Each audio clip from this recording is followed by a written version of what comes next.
আমায় যেতে দাও, কেউ আছো? আমাকে বাঁচাও। আমার নামে বিচ্ছেদ দিয়েছিলে শুভ্রের কাছে। দেখ, তোর জন্য আমাকে মেরে পা ভেঙে দিয়েছিল। ওরা তোকে আজ কেউ বাঁচাতে পারবে না। সাদিক ব্যঙ্গাত্মক হাসি হাসে। তার শরীরের আঘাতের চিহ্নগুলো যেন তার প্রতিশোধের নেশাকে আরো বাড়িয়ে দিয়েছে। সে রেগে বলে, রামিন, মালটাকে গাড়িতে তোল। আজকে এটাকে বোঝাবো ওর সাথে কি কি করতে পারি। মুখে টেপ লাগিয়ে দে, শালি চিৎকার করতে পারে। সাদিকের কথায় রামিন একটা কালো টেপ বের করতে করতে এগিয়ে আসে। যুথি প্রাণপণে চেষ্টা করে হাত পা ছাড়াতে, নিজেকে মুক্ত করতে। সে বুক ফাটিয়ে চিৎকার করে, বাঁচাও, বাঁচাও আমাকে। কিন্তু তার কণ্ঠস্বর যেন এই নিষ্ঠুর শহরের কোলাহলে হারিয়ে যাচ্ছে। তার মনে হচ্ছে এই বুঝি তার জীবনের শেষ মুহূর্ত। শুভ্র নামের সেই ত্রাণকর্তা আজ কোথায়? ঠিক সেই সময় একটি অপ্রত্যাশিত ঘটনা ঘটে। ভিড়ের মাঝখান থেকে ফর্সা তীক্ষ্ণ চেহারার একটি মেয়ে দ্রুত পায়ে এগিয়ে এলো। তার চোখে দ্বিধা নয়, বরং স্পষ্ট প্রতিবাদ। নাম তার অন্তিকা। কে আপনারা? এইভাবে একটা মেয়ের সাথে বেয়াদবি কেন করছেন? ছাড়ুন বলছি। অন্তিকার কণ্ঠে ছিল দৃঢ়তা। তার এই আকস্মিক প্রতিবাদ সাদিক আর তার সঙ্গীদের থমকে দেয়। এই সুযোগে যুথি দ্রুত রাস্তায় ধুলো ছেড়ে উঠে দাঁড়ালো এবং দৌড়ে অন্তিকার পিছনে এসে আশ্রয় নিল। ভয়ে তার শরীর কাঁপছে। যুথি অন্তিকার জামা খামচে ধরে কাঁদতে কাঁদতে বলল, আপু, আমাকে বাঁচাও, ওরা আমাকে মেরে ফেলবে। সাদিক ঘুরে তাকায়। এই অপ্রত্যাশিত বাধা তাকে বিরক্ত করে। কে গো শোনা, তুমি আমাদের কাছে এসে বাধা দিচ্ছ কেন? তার কণ্ঠে তা ছিল বেশ। অন্তিকা বলে, আপনারা একটা মেয়ের সাথে বেয়াদবি কেন করছেন? অন্তিকা ভয় পেলেও সরে যায় না। সাদিক মুচকি হেসে বলে, আমার ইচ্ছা, চুপচাপ যা এখান থেকে, না হলে ছুরি দেখেছিস? সাদিক পকেট থেকে একটি ধারালো ছুরি বের করে। ছুরিটা সূর্যের আলোয় ঝিলিক দিয়ে উঠল, যা অন্তিকার মনে ভয় জাগাতে যথেষ্ট ছিল। এটা দিয়ে তোকে আগে এখানে মেরে ফেলবো। অন্তিকা এক পা পিছিয়ে যায়। তার দৃঢ়তা যেন কিছুটা টলে গেছে। সাদিক ধীর পায়ে তার দিকে এগোতে শুরু করে। যুধির মনে হলো তার কারণেই ভালো মেয়েটিও বিপদে পড়তে চলেছে। ঠিক তখনই দূরে পুলিশের গাড়ির সাইরেন শোনা যায়। ক্ষীণ হলেও তার শব্দ স্পষ্ট বোঝা যাচ্ছে। রামিন সতর্ক হয়ে ওঠে। সে দ্রুত এগিয়ে এসে সাদিককে থামিয়ে দিয়ে বলে, ভাই, পুলিশ আসছে এদিকে, চলো এখন যাই। রামিনের চোখে হতাশা, তবে বাস্তব বুদ্ধি তার মাথায় কাজ করছে। সে সাদিকের হাত ধরে টানতে টানতে বলল, শালিটারে পরে তুলে নিব, যেহেতু সুযোগ পেয়েছি আবারও পাবো। কথাটা বলেই রামিন জোর করে সাদিককে টেনে তার বাকি সঙ্গীদের নিয়ে দ্রুত গলির মোড়ে মিলিয়ে যায়। পুলিশের গাড়ির সাইরেন ততক্ষণে বেশ কাছে চলে এসেছে।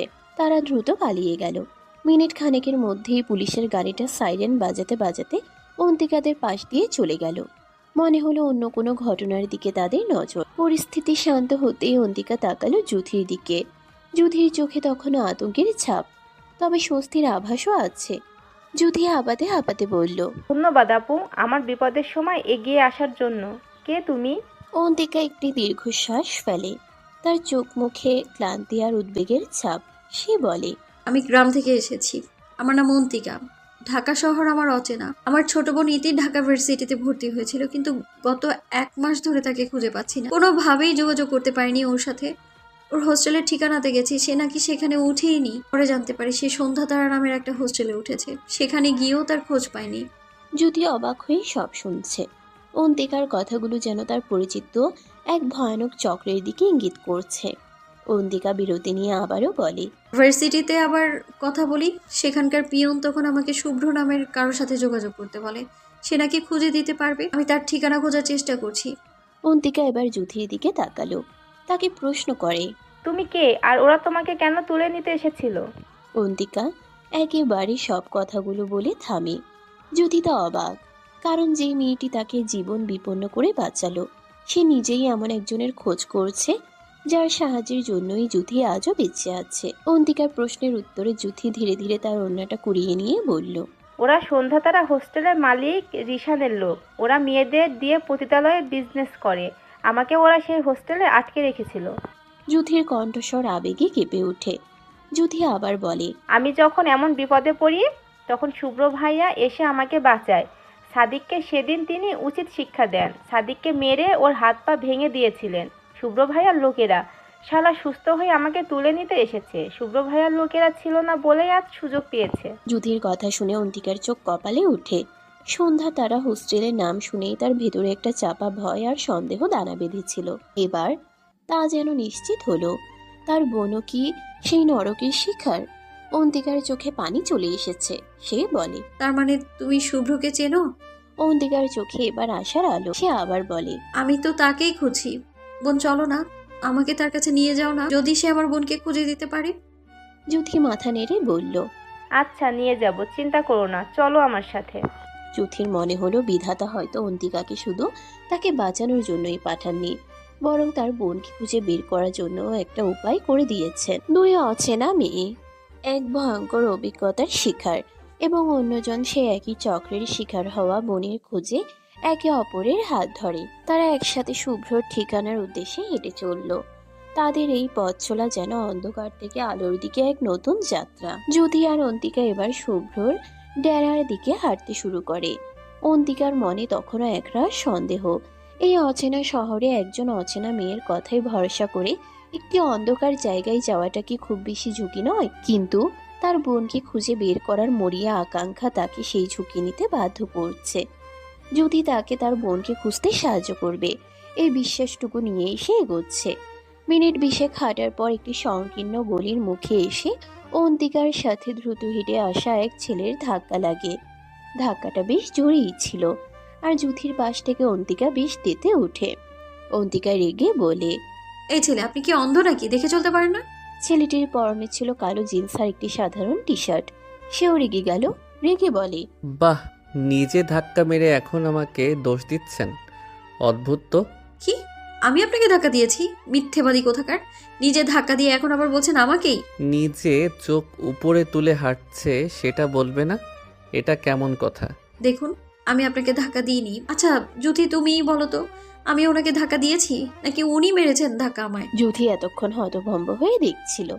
অন্তিকার মুখে যুথির নাম শুনে তার হুঁশ ফিরে। অন্তিকা, তুমি কাকে কি বলছো? কাকে কি বলছি মানে? তুমি তো ছিলে, তুমি বলো।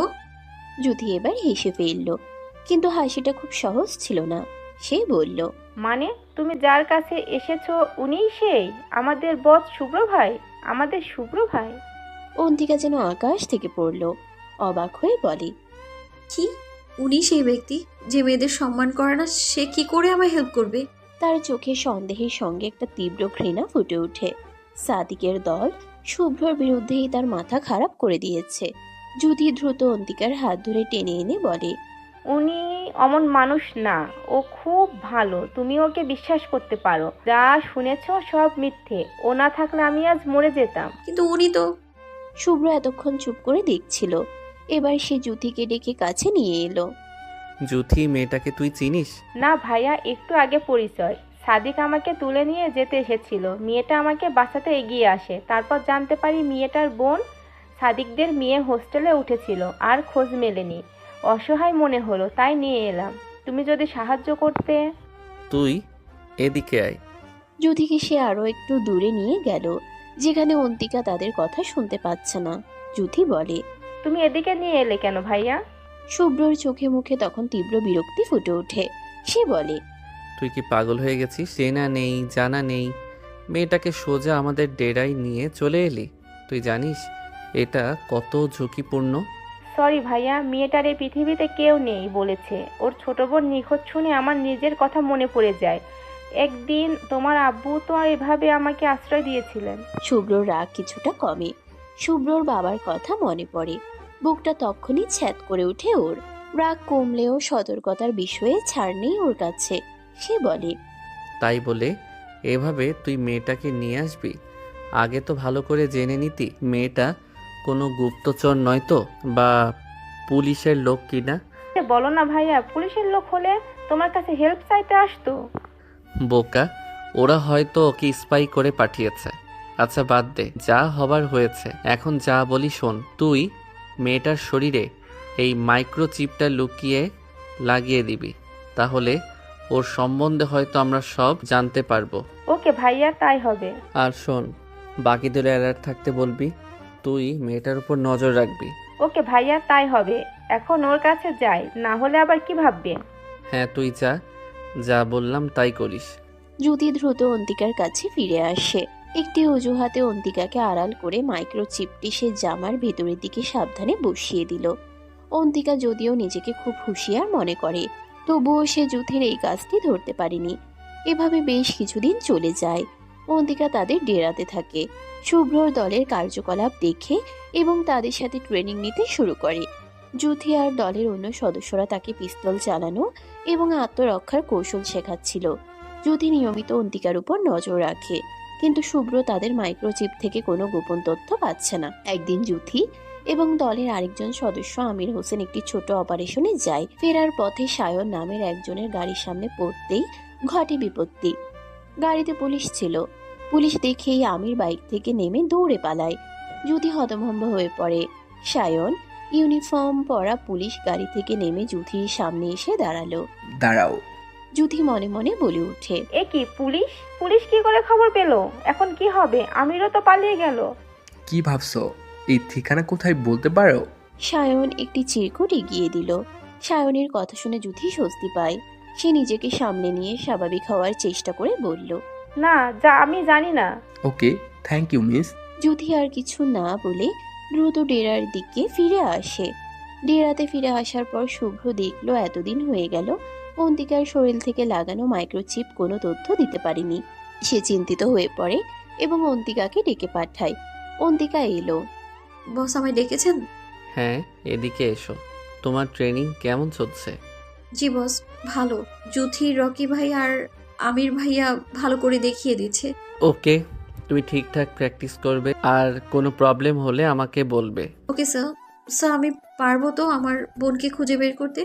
হ্যাঁ, আমি তোমাকে সাহায্য করব, তুমি ভেবো না। এখন যাও, গিয়ে প্র্যাকটিস করো। কিন্তু স্যার রিশানেরা কে? ওরা কি করে? ওরা বড় নেতা, সাথে পুলিশদের বড় অফিসারদের সাথে পরিচয়। ওরা মেয়েদেরকে নিয়ে বিজনেস করে। গ্রাম থেকে আসা শহরে মেয়েরা পড়তে আসবে, আর ওরা টিউশনি দেবার নাম করে কিংবা অল্প ভাড়াতে হোস্টেল রুম দিবে বলে নিয়ে যায়। ওরা অনেক ক্ষমতাধর, তাই হুট করে কিছু করা সম্ভব নয়। সময় বুঝে কাজ করব। অন্তিকা আর কিছু বলে না। শুভ্র চলে যাবে ঠিক এমন সময় হঠাৎ কিছু পুলিশ তাদের ডেরায় অ্যাটাক করে। চারদিক থেকে গুলির শব্দ আর চিৎকারে পরিবেশ ভারী হয়ে উঠল। শুভ্র আর তার লোকেরা গুলি ছুড়ে প্রতিহত করার চেষ্টা করতে থাকে। অন্ধকার ভেদ করে একজন পুলিশ সদস্য জ্যোতিকে লক্ষ্য করে গুলি করতে যাবে, ঠিক সেই মুহূর্তে অন্তিকা ঝাঁপিয়ে পড়ল এবং জ্যোতিকে সেভ করে। গুলিটা জ্যোতির গায়ে না লেগে দেওয়ালে এসে লাগে।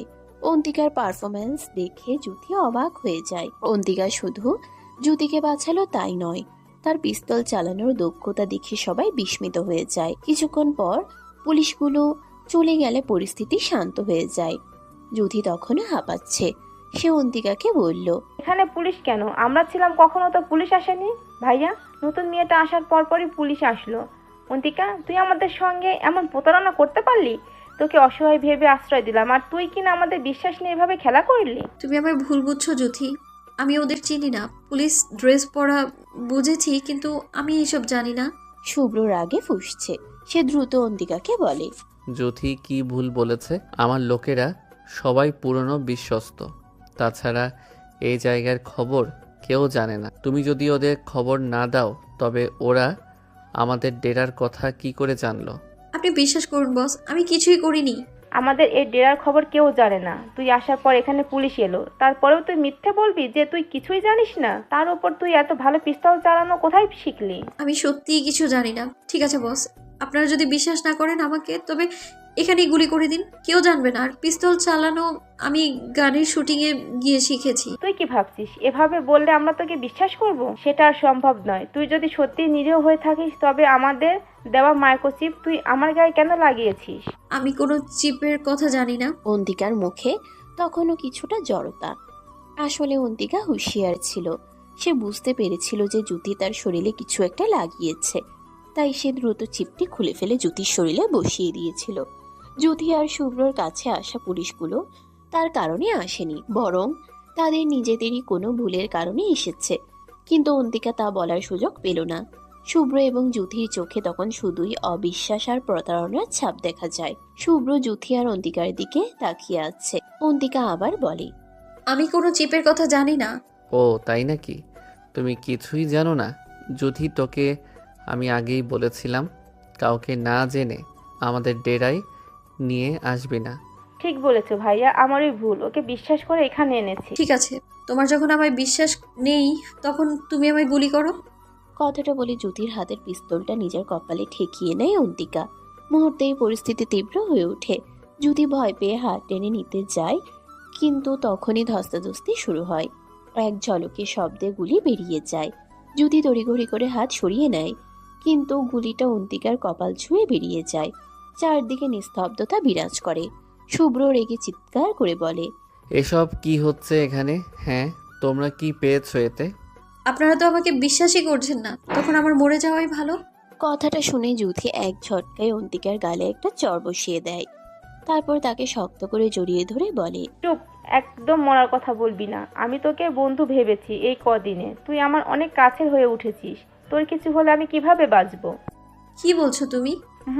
তুই আমাকে আর তুমি বলিস না, আমি তোর বন্ধু হতে চাই। তুই যদি আমাকে তোর বন্ধুই মনে করিস তবে আমার সন্দেহ করলি কেন? প্রথমে তোকে বিশ্বাস করিনি, কিন্তু তোর মধ্যে আমি আমার হারানো বোনটাকে খুঁজে পাই, তাই ধীরে ধীরে তোকে বিশ্বাস করতে শুরু করি। কিন্তু হঠাৎ পুলিশ আসার বিশ্বাসটা একটু নড়বড়ে হয়ে যায়। আমি দুঃখিত, আর কখনো তোকে ভুল বুঝবো না, আর কখনো আমাকে ছেড়ে যাওয়ার কথা ভাবিস না। ওকে, তাই হবে। শুভ্র দুজনের দিকে তাকিয়ে এক মুহূর্ত চুপ করে থাকে। তারপর গলা নিচু করে বলে, আমিও তোমার কাছে ক্ষমা চাইছি অন্তিকা। আমারও তোমাকে ভুল বোঝা উচিত হয়নি। তোমাকে যখন আশ্রয় দিয়েছি তখন বিশ্বাস করাটাও আমার কর্তব্য ছিল। এভাবে বলবেন না বস, একটা কথা বলবো? হ্যাঁ বলো, কি বলতে চাও? বস, আপনারা তো মানুষের পাশে থাকেন, তাদের সাহায্য করেন, তবে কেন এই অন্যায় পথ বেছে নিয়েছেন? ভালো পথেও তো মানুষের পাশে থাকা যায়। এই সমাজে কিছু মানুষ আছে অন্তিকা, যারা আমাদের ভালো হতে দেয় না। একবারও কি চেষ্টা করে দেখেছেন? না, এভাবে চেষ্টা করিনি। বস, একবার চেষ্টা করে দেখুন, যদি ব্যর্থ হন তবে আমি আর কিছুই বলবো না। ওকে, আমি পরে বলবো, এখন একটু আসছি। নিলয় বেরিয়ে গেলে ঘরে এক ধরনের ভারী নীরবতা নেমে আসে। তখনই সাবিয়া একটা দীর্ঘ নিঃশ্বাস ফেলে দেয়, আর সেই মুহূর্তে অন্তিকার ফোনটা কাঁপতে শুরু করে। স্ক্রিনে ভেসে ওঠে অফিসার সায়ান কলিং। অন্তিকা সবার আড়ালে চুপি চুপি একটা কোনায় গিয়ে ফোনটা রিসিভ করে। হ্যাঁ স্যার, বলুন। হ্যাঁ অন্তি, কি খবর? রিপোর্ট কত দূর এগোলো? কিছু প্রোগ্রেস আছে? হ্যাঁ স্যার, অনেকটা হয়েছে, তবে একটা কথা, এটা নির্দোষ হবে। নির্দোষ? কিভাবে বুঝলে? শুভ্রকে চেনো তুমি? ওর নামে 4 জন নেতার খুনের অভিযোগ আছে, প্রমাণও আছে, শুধু তাকে পাই না আমরা। আর এতদিনে সে প্রমাণও নষ্ট করেছে। 4 জন কার ছিল জানো? 5 বছর আগে এমপি জাকির, পুলিশ কমিশনার মেহেদি, ম্যাজিস্ট্রেট নয়ন আর উপজেলা চেয়ারম্যান ফরহাদ। এবার সবাই তো বড় নেতা ছিল, তাদের সে মেরেছে। কি? কিন্তু স্যার, তাদেরকে কেন মেরেছিলেন শুভ্র? আপনারা সেটার কারণও নিশ্চয়ই জানেন। না, সেসব বলা যাবে না, সে অপরাধী। ওরা এখন অপরাধ করে চলছে। স্যার, আগে কি ঘটেছে আমি জানি না, আমি সেটাও খুঁজে বের করব, কিন্তু এখন শুভ্রের বা তার গ্যাংয়ের নাম ব্যবহার করে রকি আর আমির খারাপ কাজগুলো করছে। এমপির ছেলে রিশানও জড়িত আছে। আমি পুরো রিপোর্ট তৈরি করে আপনার কাছে পাঠিয়ে দিয়েছি, এখন আপনি ফোর্স নিয়ে আসতে পারেন। ওকে, আমি কাল ফোর্স নিয়ে যাচ্ছি। আর একটা কথা। হ্যাঁ স্যার, বলুন। এখানে কি আমাকে স্যার বলবে? আর কয়েক মাস পর আমাদের বিয়ে। স্যার, রাখছি এখন। কথা এড়িয়ে যাচ্ছ কিন্তু। অন্তিকা কল কেটে দেয়। কয়েক মুহূর্তে স্থির হয়ে দাঁড়িয়ে থাকে। বুকের ভেতর তীব্র একটা টান অনুভব করে সে। চোখে জল চিকচিক করে ওঠে, কিন্তু সে নিজেকে সামলায়। ঠিক তখনই জ্যোতি দরজার পাশে দাঁড়িয়ে ওর দিকে তাকিয়ে বলে, কার ফোন ছিল? এক অফিসার রিপোর্ট নিতে এসেছিল। ঠিক আছে, এখন একটু বিশ্রাম নে, কাল অনেক কিছু বদলে যাবে। অন্তিকা জানে সাবিয়া বুঝে ফেলেছে কিছু একটা আছে তার ভিতরে, কিন্তু এখনই সত্যিটা বলার সময় হয়নি। আগামীকাল ভোরে ফোর্স আসবে, আর তখনই সত্য প্রকাশ পাবে। রাতের বাতাসে বন্দুকের গন্ধ মিশে আছে, তবু অন্তিকার মনের আশার এক শুকনো আলো জ্বলে ওঠে। হয়তো কাল থেকেই নতুন একটা সকাল শুরু হবে, যেখানে কেউ কাউকে আর ভূত বুঝবে না। শুভ্র দাঁড়িয়ে আছে তার নিজের রুমে। দেয়ালে টাঙানো আছে তার বাবার ছবি, তার বাবার গায়ে পরিচিত পুলিশ ইউনিফর্ম। শুভ্র তার বাবার ছবির দিকে এক দৃষ্টিতে তাকিয়ে আছে, চোখ দিয়ে ওর পানি পড়ছে। শুভ্রের বাবা শাহিদ সাহেবের ইচ্ছে ছিল শুভ্র বড় হয়ে তার থেকেও বড় অফিসার হবে, কিন্তু আজ ভাগ্যের পরিহাসে শুভ্র পুলিশের বদলে হয়ে গেছে দেশের একজন ভয়ঙ্কর গ্যাং মাফিয়া। শুভ্র জোরে একটা শ্বাস নেয়। এমন সময় জুথি ভিতরে প্রবেশ করেই বলে। কি ভাবছো ভাইয়া? শুভ্র চমকে তাকায়, নিজেকে সামলে নিয়ে বলল, ভাবছি অন্তিকা যা বলল আমরাই কি তা করব? সৎভাবে মানুষের পাশে থাকবো। আমারও তাই মনে হয় ভাইয়া, অন্তিকা ভুল কিছু বলেনি। আমরা তো মানুষের উপকারই করি, তবে সেটা সৎ পথে করাই ভালো। ঠিক বলেছিস। আমি তাহলে অন্তিকাকে জানিয়ে দেই আমাদের সিদ্ধান্তটা। ভাইয়া একটা কথা বলবো, যদি তুমি রাগ না করো? হ্যাঁ বল, কি জানতে চাস? তুমি কি অন্তিকাকে পছন্দ করা শুরু করেছো? কি বলছিস এসব তুই? আমার যেটা মনে হলো সেটাই বললাম। এখন তুমি বলো, তুমি ওকে পছন্দ করো না? সত্যি বলবো? হ্যাঁ, সত্যি বলবে। হ্যাঁ, আমি ওকে একটু একটু পছন্দ করি। ঠিক আছে, চোখ মোছো, আঙ্কেলের কথা আর ভেবো না। যদি চলে যায়। শুভ্র আবারও তার বাবার ছবির দিকে তাকায়। মনে পড়ে বাবার আদরের কথা। তার বাবার মৃত্যুর পর তার মা মানসিক সমস্যাতে পড়ে যায়। ওর বাবা শুভ্রকে অনেক আদর করত। এইসব ভেবে আবারও কেঁদে ওঠে শুভ্র। সেই সাথে মনে পড়ে সঠিক বিচারের কথাও। শুভ্র হেসে ওঠে। পরের দিন রকি ও আমির কোনোভাবে অন্তিকার আসল পরিচয় জেনে যায়। তারা শুভ্র ও জ্যোতিকে সবটা জানিয়ে দেয়। ভাই একটা কথা বলবো? হ্যাঁ বল। আপনি তো মাফিয়া হলেও সবার সাথে খারাপ কিছু করেন না। যারা খারাপ কাজ করে তাদেরকে শাস্তি দেন। তো সবাইকে বিশ্বাস করতে নেই। কেন? নতুন যে মেয়েটা এসেছে সে হলো পুলিশ অফিসার, তাকে ইনভেস্টিগেশনের জন্য পাঠিয়েছে। এই যে ছবি দেখুন। রকি এগিয়ে এসে ফোন হাতে দেয়। শুভ্র দেখে অন্তিকা পুলিশদের সাথে কথা বলছে। শুভ্র ওদেরকে চলে যেতে বলে। শুভ্র প্রচন্ড রেগে যায়। অন্তিকাকে উচ্চস্বরে ডাকে। অন্তি ছুটে আসে শুভ্রের সামনে। অন্তিকা, অন্তিকা কোথায় তুই? এদিকে আয়।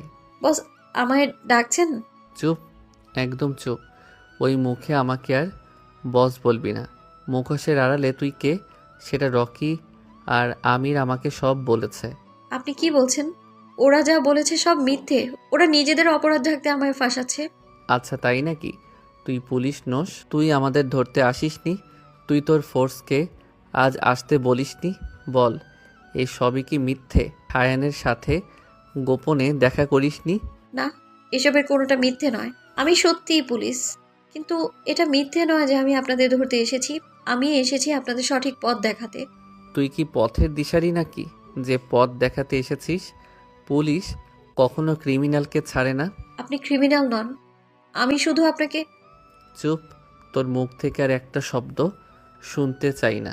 যুথি, ওকে এখান থেকে বের করে দে। শুভ্র, জুথি, অন্তত বিশ্বাস করো আমায়। আমি তোমাদের ঠকাতে চাইনি। তোর কারণে কথা শুনতে চাই না, চলে যা এখান থেকে। তোকে আপন ভেবেছিলাম, আর সেই তুই কিনা বুকে খঞ্জর মারলি। আমার কথাটা একবার শোনো জুথি। রকি এগিয়ে এসে অন্তিকার হাত চেপে ধরে টেনে নিয়ে যেতে চায়। ঠিক তখনই দরজার বাইরে থেকে এক কঠোর কণ্ঠ শোনা যায়। মানে পুলিশ এসেছে। সায়ান বাইরে থেকে বলে, তোদের সাহস কিভাবে হয়? একজন অফিসারের গায়ে হাত লাগাস? ছেড়ে দে ওকে। সায়ান ঘরে ঢুকে গর্জে উঠে। রকি তাড়াতাড়ি অন্তিকার হাত ছেড়ে দেয়। সায়ান অন্তিকার পাশে গিয়ে দাঁড়িয়ে বলে, ছাড় ওকে। অন্তিকা, তুমি গাড়িতে গিয়ে বসো, আমি ওদের সঙ্গে কথা বলে আসছি। তো সায়ন... কোনো কথা না, এখনই যাও। অন্তিকা কাপা হাতে নিজের ব্যাগটা নিয়ে ঘর থেকে বেরিয়ে যায়। তার চোখে জল, কিন্তু মুখে অদ্ভুত দৃঢ়তা লেগে আছে। সায়ান শুভ্রর সামনে গিয়ে দাঁড়ায়। দুজনের চোখে চোখ পড়ে। একদিকে কর্তৃত্ব, অন্যদিকে অপরাধবোধ। সায়ান বলে, শুভ্র, তুমি জানো তুমি কি করছো? এই মানুষটার জন্য তুমি আজও বেঁচে আসো। আর তুই জুথি, একবার অন্তিকার চোখের দিকে তাকিয়ে দেখলি না সেখানে মিথ্যে আছে কিনা? তোমাদের সবার গোপন ঠিকানা আমাদের কাছে আগেই ছিল। আমরা চাইলে তোমাদের সবাইকে এক এক করে ধরে নিতে পারতাম, কিন্তু অন্তিকা তা চাইছিল না। ও আমাদের ধোকা দিয়েছে। না, ও তোমাদের বাঁচাতে চেয়েছে। তোমাদের নামের আড়ালে যারা অপরাধ করছে ওই রিপোর্টই তাদের দ্বারা সম্ভব হয়েছে। মানে রিশানের লোকরা ধরা পড়েছে। তাহলে অন্তিকা আমাদের শত্রু নয়? না, ও তোমাদের একমাত্র বন্ধু। তবে শুভ্র, তুমি 4 জন এমন বড় মানুষদের মেরেছ, সেটা অন্যায়। তুই আমাকে জ্ঞান দিচ্ছিস? তোদের না পারা কাজগুলো আমি করে দিই। তুই তাহলে মূল পান্ডা। তুই নিজে কাজটা করতে পারিসনি বলে শেষে একটা মেয়েকে পাঠালি। ভাইয়া, আপনি ওনাকে চেনেন? খুব ভালো করেই চিনি। ও ওর মতো মানুষ যেন এই পৃথিবীতে আর একটা না হয়। সায়ান চুপ হয়ে যায়। ঘরের বাতাস যেন থমকে যায়। যুথির মুখ থেকে কথা বেরোয় না। শুভ্র মেঝের দিকে তাকিয়ে থাকে, অপরাধ বোধে ভরা চোখে। গেটের বাহিরে অন্তিকা গাড়িতে বসে আছে। জানালার কাছে তার অশ্রু গড়িয়ে পড়ে। দিকে সায়ান যুথির দিকে তাকালো।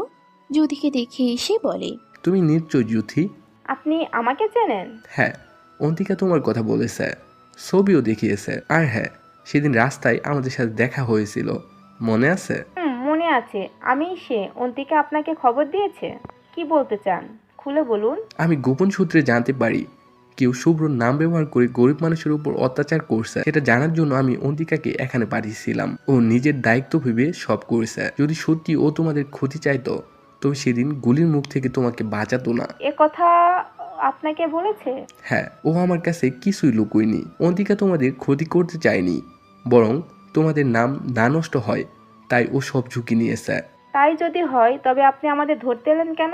তুমি আবারও ভুল বুঝছো।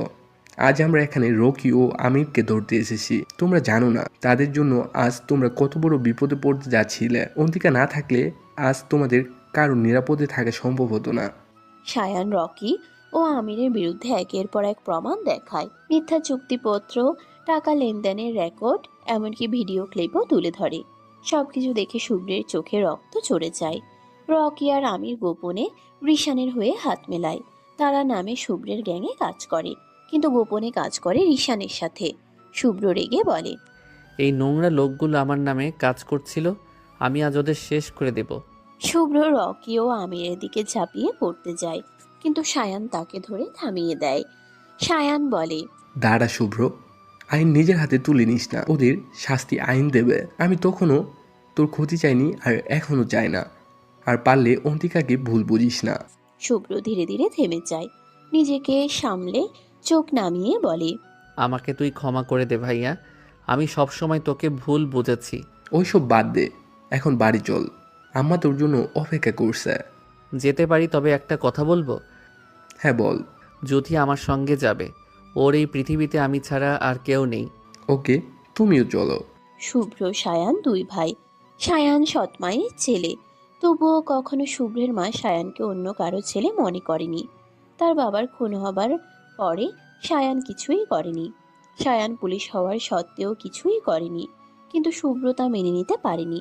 সে 4 জনকে খুন করে। তারপর থেকে সায়ান আর শুভ্রের শত্রুতা। ওরা 3 জন শুভ্রের গাড়িতে উঠে।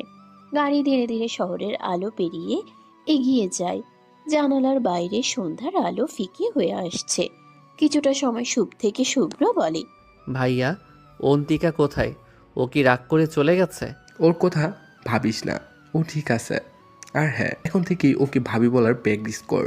মানে এসব তুই কি বলছিস? সামনের মাসেই আমার আর ওর বিয়ে। কথাটা শুনে শুভ্র আর যুথি দুজনেই একসঙ্গে চমকে ওঠে। শুভ্র আবারও চুপ হয়ে যায়। যুথি বলে, কি বললেন? আপনাদের বিয়ে? হ্যাঁ, ঠিকই শুনছ। একটা কথা বলবো স্যার। বলো যুথি। আপনাদের কি লাভ ম্যারেজ? না, আমাদের বাবা আর অন্তিকার আব্বু দুজনেই খুব ঘনিষ্ঠ বন্ধু ছিলেন। ওনারা এই বিয়েটা ঠিক করেছিলেন। কিন্তু আমার তো মনে হয় বাবা এটা করেনি। আরে, আব্বু চলে যাওয়ার পর মা, মানে তোর মা, মানে আমাদের মা, কথা রাখার জন্য এই বিয়ে ঠিক করে দেন। ও কিন্তু যতদূর জানি তখনকার সেই মেয়েটার নাম তো অন্তিকা ছিল না। হ্যাঁ, ঠিক বলেছিস। আমার যার সঙ্গে বিয়ে হওয়ার কথা ছিল সে একটা দুর্ঘটনায় মারা যায়। এরপর মা বাবার ইচ্ছে পূরণ করতে অন্তিকার সঙ্গে আমার বিয়েটা ঠিক করে দেন। ও তাই বল, অন্তিকা এই বিয়েতে রাজি আছে? জানি না ভাই, ও অফিসের বাইরে কখনো আমার সঙ্গে ঠিকভাবে কথা বলে না। আমি ওর কাছে বিয়ের প্রসঙ্গ তুললে ও এড়িয়ে যায়। গাড়ির ভেতর নীরবতা নেমে আসে।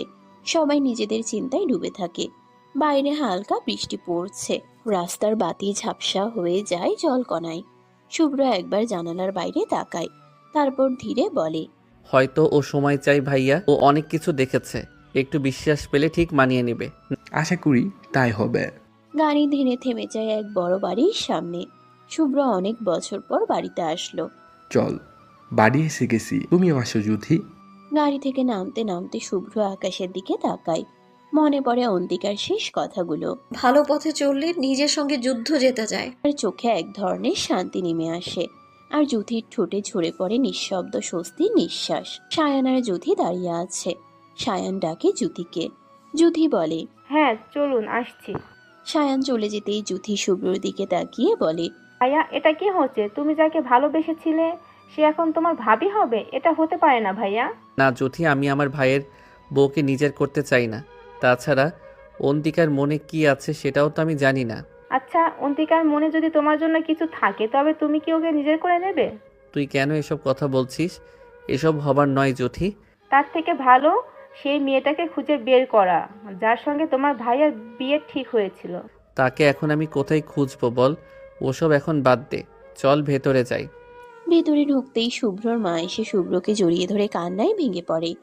তুই কেন আমাকে ছেড়ে চলে গেছিলি রে? একবারও কি আমার কথা মনে পড়েনি? সরি মা, তুমি কেঁদো না। আমি আর কখনো তোমাকে ছেড়ে যাব না। আমার ভুল হয়ে গেছে, আর কোনো দিন হবে না। আজ থেকে তোমার ছোট ছেলে তোমার কাছেই থাকবে। ও আমি বাদ নাকি? ওটা হচ্ছে না, আমি কিন্তু আদর খাবো। পাগল ছেলে দুটো। ওই মেয়েটাকে? আম্মা, ওর নাম জ্যোতি, আমার বোনের মতো। ও অনাথ। ও আচ্ছা, কি মিষ্টি মেয়ে। ওখানে দাঁড়িয়ে আছো কেন? আসো মা, আমার কাছে আসো। আজ থেকে তুমি এখানেই থাকবে। Thank you aunty. আন্টি বলছো কেন মা? আম্মু বলবে। তোমাকে আমার ছেলে বোন বলেছে না, তাই তুমি ওকে ভাই আর আমাকে আম্মু বলবে। যুথি শুভ্রর মাকে জড়িয়ে ধরে কান্নায় ভেঙে পড়ে। ঠিক তখনই সায়ানের চোখ যুথির উপর পড়ে। সে এক দৃষ্টে তাকিয়ে থাকে যুথির দিকে। সায়ান নিজের মনে বলে, এই মেয়েটার মুখটা কি অপূর্ব মায়াময়, ঠিক যেন আমার সাথীর মতো। কিন্তু এসব আমি ভাবছি কেন? সাথী তো কবি আমাকে ছেড়ে চলে গেছে। ঠিক তখনই সায়ানের ফোন বেজে ওঠে। স্ক্রিনে লেখা অন্তিকা। সে রিসিভ করে। হ্যাঁ অন্তিকা, বলো। স্যার আপনি কাল একবার অফিসে আসবেন। কেন, কিছু হয়েছে নাকি? হ্যাঁ, হেড অফিস থেকে ফোন করেছিল, আপনাকে দেখা করতে বলেছে। ওকে, আমি দেখা করে নেব। ওদের কথার মাঝে যুথি এগিয়ে এসে বলে, স্যার আপনি অন্তিকার সঙ্গে কথা বলছেন? হ্যাঁ, কেন, কিছু বলবে? হ্যাঁ, ওর কাছে ক্ষমা চাইতে হবে, না জেনে ওকে ভুল বুঝেছিলাম। আচ্ছা, আমি ব্যবস্থা করছি। শুভ্র তার মাকে নিয়ে বাইরে একটু হাঁটতে যায়। সে মূলত অন্তিকার সাথে দেখা করতে যায়। অন্তিকা কোথায় আছে সায়ানের থেকে জেনে আসে সে। কিছুটা দূর যেতেই সে দেখতে পায় অন্তিকা একা দাঁড়িয়ে আছে। এদিকে যুথি সিঁড়ি দিয়ে উপরের দিকে যেতে থাকে। সায়ানও নিচে নামে। এমন সময় যুথি হঠাৎ পা পিছলে পড়ে যায়। সায়ান ছুটে এসে তাকে ধরে ফেলে। তাদের চোখে চোখ পড়ে। এক মুহূর্তের জন্য সময় যেন থমকে যায়। অন্যদিকে শুভ্র ধীরে ধীরে অন্তিকার কাছে গিয়ে দাঁড়ায়। অন্তিকা, বস আপনি? সরি বস না, আপনি তো বলেছিলেন আপনাকে বস বলতে না। তুমি এভাবে কেন বলছো? তুমি কি আমার উপর রাগ করেছো? স্যার আমি রাগ করার কে? আমার তো কোনো অধিকারই নেই। এভাবে বলো না প্লিজ। তুমি আমাদের অন্ধকার থেকে আলোয় আনতে চেয়েছিলে, আর আমরাই তোমাকে ভুল বুঝেছি। I am sorry Antika. না স্যার, আপনি ভুল করছেন। আমি কোনো পথের দিশারি নই যে আপনার পথ দেখাবো। তুমি জানো না অন্তিকা, তোমার কারণে আজ আমি নিজের ভুল বুঝতে পেরেছি। তুমি না থাকলে আমি হয়তো এখনও সে অন্ধকারেই ঘুরে বেড়াতাম। শুভ্র, এইসব কথা এখন না বলাই ভালো, কাজ অনেক বাকি আছে। তুমি শুধু কাজের কথা বলো, কিন্তু নিজের কথা একবারও বলো না। নিজের কথা বলার সময় কই স্যার? আমি আমার দায়িত্বটুকু পালন করলেই শান্তি পাই। কিন্তু মানুষ তো মেশিন না, দায়িত্বের পেছনে একটা হৃদয়ও থাকে। হয়তো ঠিকই বলছো, কিন্তু সেই হৃদয় বহু আগে ক্লান্ত হয়ে গেছে। অন্তিকা, আসলে আমার ভিতরে অনেক কষ্ট জমে আছে। আমার বাবা একজন সৎ পুলিশ অফিসার ছিল। আমি যখন ছোট তখন বাবা এসেছিল এই শহরে। শহরে তখন ক্রাইম বেড়ে যায়। এমপি থেকে শুরু করে পুলিশ কমিশনার, চেয়ারম্যান, ম্যাজিস্ট্রেট সবাই ক্রাইম করে। ড্রাগস সহ বিভিন্ন খুন, চাঁদাবাজি, ট্যাক্স নেওয়া, নারী কেলেঙ্কারি নিয়ে দিব্যি তারা ঘুরে বেড়াচ্ছিল। আমার বাবা সেসবে বাধা দেয়। ওরা আমার বাবাকে সবার সামনে রাস্তায় ফেলে খুন করে। বিচারের জন্য অনেক দূর ছুটেছিলাম, কিছু হয়নি। সেদিনের ওই ছোট্ট ছেলেটা 4 জনকে খুন করে। তারপর থেকেই আমি আন্ডারওয়ার্ল্ডে যুক্ত হই। এভাবেই আমার গ্যাং শুরু। ভালো হবার চিন্তা মাথায় আসলে চোখে পড়তো নেতাদের খারাপ দিক। পারতাম না ভালো হতে। শুভ্র কিছুক্ষণ চুপ থাকে। অন্তিকা চুপচাপ শুনছে শুভ্রের কথা। দূরে সূর্য ডুবে যাচ্ছে। হালকা বাতাসে অন্তিকার চুল উড়ছে। শুভ্র নরম কণ্ঠে বলে, অন্তিকা, আমি জানি না ভবিষ্যতে কি হবে, কিন্তু একটা কথা জানি, তুমি যদি কখনো একা হয়ে পড়ো আমি থাকবো। আপনি আমার জীবনে যতটা দেরি করে এসেছেন হয়তো ততটাই প্রয়োজন ছিল, তবে এখন আমার থাকা মানেই দায়িত্ব, ভালোবাসা নয়। দায়িত্ব আর ভালোবাসার মাঝের পার্থক্য অনেক সময় মানুষই বানিয়ে রাখে। তুমি চাইলে সেটা মুছে ফেলতে পারো। তাছাড়া আমি তোমাকে ভুল বুঝেছি, সেটা বোঝার চেষ্টা করো। তা এই ভুল ভাঙলো কি করে স্যার? সায়ন ভাই সব খুলে বলেছে। শায়ন ভাই মানে? তোমার অফিসের বস সায়ন আমার বড় ভাই। ও আমাকে সঠিক পথে আনতে তোমাকেই ওইখানে পাঠিয়েছিল। বাহ, ভাই ভাই এক হওয়ার জন্য আমায় বেছে নিলেন। আমি স্যারকে ছাড়বো না। তুমি প্লিজ ভাইয়াকে ভুল বুঝো না।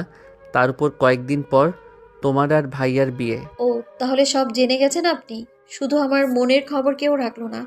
মানে কি বলতে চাও তুমি? আপনি যান এখান থেকে। না, আমি যাব না। আগে বলো তোমার কি হয়েছে? এই বিয়েতে আমার কোনো ইচ্ছে নেই শুভ্র, শুধুমাত্র সাথীর কথা ভেবে রাজি হয়েছিলাম। সব ঠিকঠাকই ছিল, আমি কোনোভাবে মেনে নিয়েছিলাম শায়ন স্যারকে, কিন্তু তুমি কেন এলে আমার জীবনে? আমার জীবনটা কেন এমন জটিল করে দিলে? এখন আমি কি করব? মানে তুমিও কি আমাকে ভালোবাসো? এর মানে তুমিও আমায়? এ কি বিপদে ফেললে আল্লাহ! এখন আমরা দুজন দুজনকে ভালোবেসেও এক হতে পারছি না। নিয়তির লেখা শুভ্র, আমাদের মানতে হবে। তুমি ফিরে যাও। আচ্ছা, আমরা একটা শেষ চেষ্টা করতে পারি না? শেষ চেষ্টা? কি করতে চাও তুমি?